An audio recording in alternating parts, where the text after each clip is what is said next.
Kisah Nabi Muhammad Sallallahu Alaihi Wasallam, pertemuan dengan pendeta Buhairah.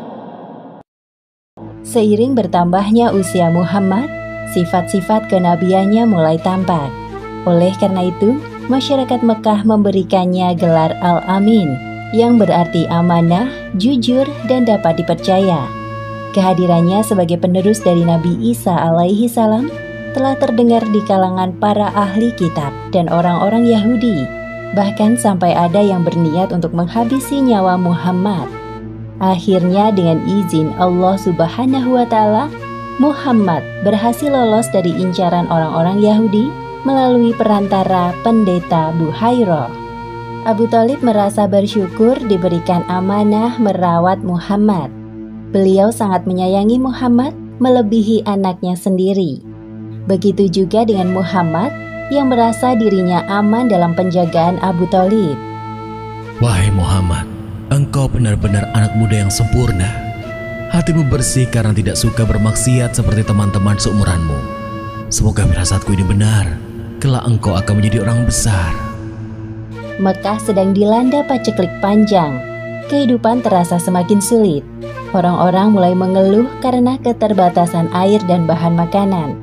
Mereka pun mengadu kepada Abu Thalib selaku pemimpin kaum Quraisy setelah meninggalnya Abdul Muthalib. Wahai Abu Thalib, lihatlah daerah sekitar kita ini. Tanahnya kering dan tandus. Panen diramalkan akan gagal jikalau hujan tak kunjung turun. Padahal hanya ini yang kami andalkan untuk hidup sehari-hari. Kami mohon engkau berdoa kepada Tuhan agar menurunkan hujan. Aku dapat merasakan kesedihanmu, wahai saudaraku. Sekarang marilah kita terus berdoa tanpa henti kepada Tuhan pemilik alam semesta. Tiba-tiba Abu Thalib teringat kepada keponakan kesayangannya. Beliau berpikir jika mengajak Muhammad, maka doa penduduk Mekah akan dikabulkan. Karena Muhammad adalah orang yang paling bersih hatinya dan jauh dari dosa. Wahai Muhammad, ikutlah dengan paman. Kita akan meminta kepada Tuhan untuk menurunkan hujan agar tanah-tanah kembali subur. Baik, Paman. Abu Thalib menempelkan punggung tangan Muhammad ke dinding Ka'bah seraya berdoa. Tak berselang lama, tiba-tiba mendung datang dari berbagai penjuru langit dan hujan turun dengan derasnya. Hujan! Hujan! Hujan! Hore! Terima kasih ya Allah, Engkau telah menurunkan hujan yang penuh berkah kepada kami.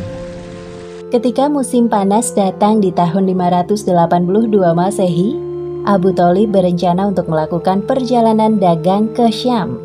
Muhammad yang mengetahui rencana pamannya itu memaksa untuk turut serta, padahal usianya masih 12 tahun. Wahai Paman, bolehkah aku ikut berdagang denganmu? Tidak untuk saat ini ya nak. Perjalanan ke Syam sangat jauh dan melelahkan untuk anak seusiamu.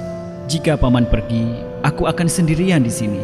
Lalu kepada siapa aku berlindung jika sesuatu terjadi kepadaku? Insya Allah, aku mampu melewati perjalanan yang panjang. Aku boleh ikut ya, Paman? Mendengar alasan Muhammad membuat Abu Thalib berpikir. Beliau kemudian berbalik badan dan mengiyakan permintaannya. Baiklah, engkau boleh ikut bersama kami. Senang kan? Hehehe, terima kasih Paman. Tibalah saat yang dinantikan Muhammad, yaitu perjalanan dagang pertamanya menuju Syam bersama kafilah Abu Thalib. Jalur yang mereka lewati adalah jalan kafilah barat, yaitu menyusuri Laut Merah, Madian, Wadi Al-Qura, Hijr, dan kota Busra. Bagi para kafilah dagang, Busra merupakan pusat perdagangan yang ramai sebelum tiba di Syam. Di daerah ini pula ada seorang pendeta yang terkenal bernama Buhairah.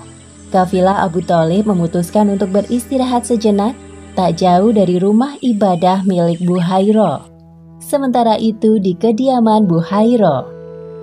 Aneh sekali, awan itu terus mengikuti kafilah dagang itu. Seakan-akan menjaga mereka agar tidak kepanasan. Tapi siapa yang harus dijaga? Aku harus mengundang mereka untuk memenuhi rasa penasaranku. Wahai pelayan, aku perintahkan kalian untuk membuat makanan yang lezat dalam porsi besar.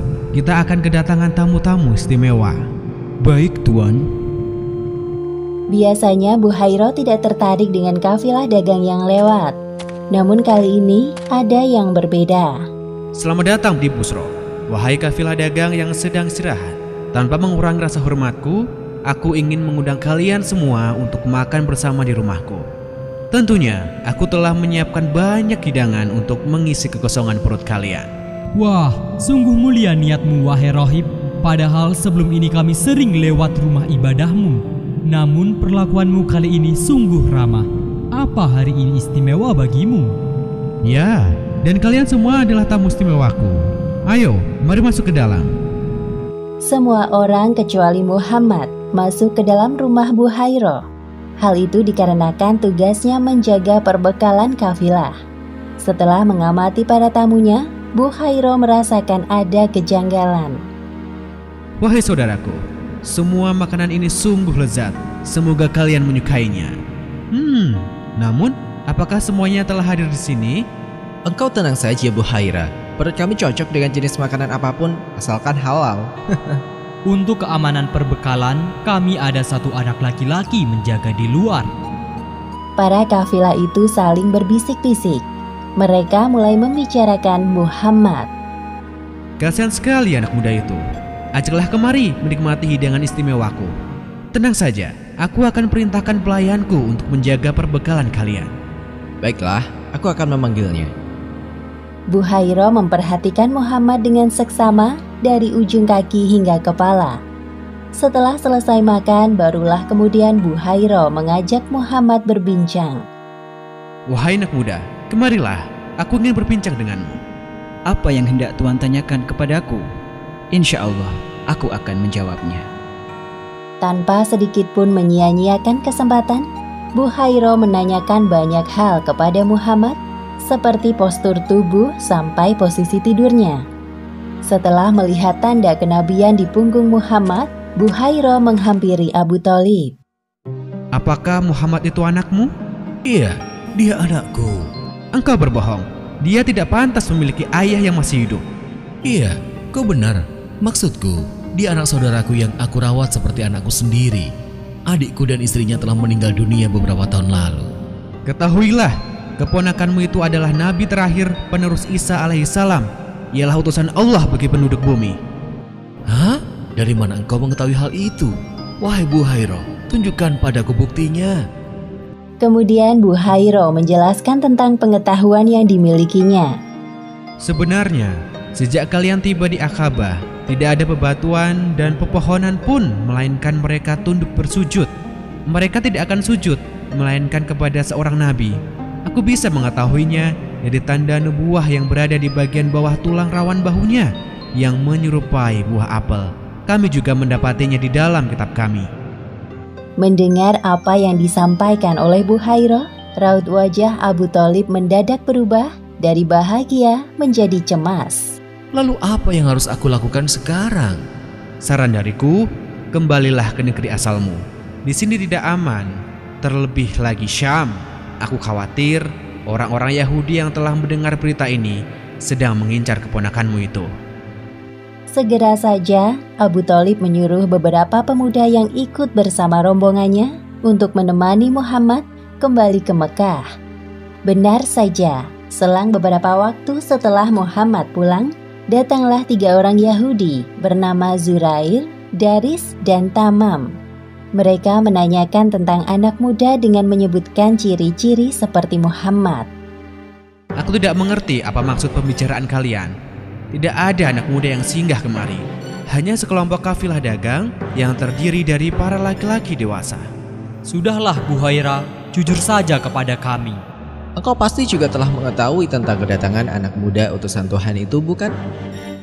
Wahai saudaraku, anak muda itu bukan orang sembarangan. Ada Tuhan Allah yang menjaganya. Dengarkan aku baik-baik. Kalian tidak akan menang melawannya jika memang tujuan kalian untuk menghabisinya.